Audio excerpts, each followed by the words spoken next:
So guys, naalala nyo yung screen na pinapakita ko doon sa reels ko, yung sira na. Try natin ipaayos ngayon. Nasa Samsung Service Center tayo. Yan o. Nasa Samsung tayo guys.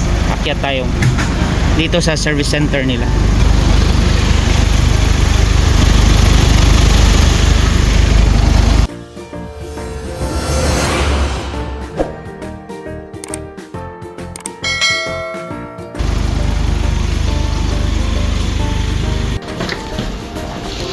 Yan na po yung service center.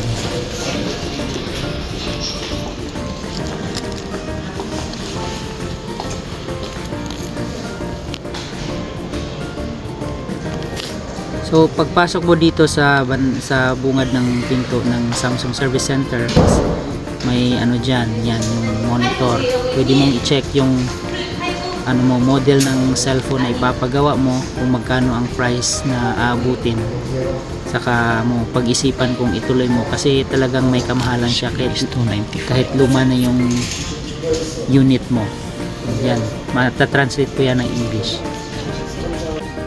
So as you can see, malinis at organized, napaka-organized yung place ng Samsung Service Center. Saka marirelax ka rin, pwede ka manood ng TV dyan habang hinihintay mo yung pinapagawa mong cellphone. Ito po yung Samsung Service Center nila guys.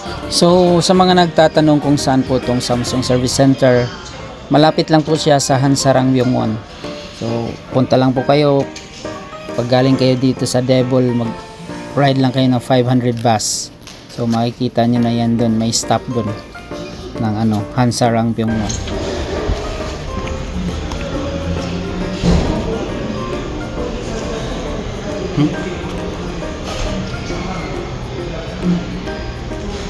So ito na po guys yung bagong screen.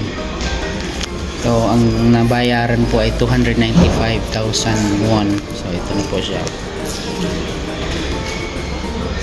Tapos na. So, yan po ang kanilang service center ng Samsung.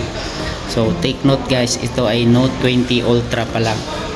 Hindi na to latest, pero mahal pa rin yung screen, kaya alagaan po natin yung cellphone natin kung ito ay gusto nating pang matagal ang gamit.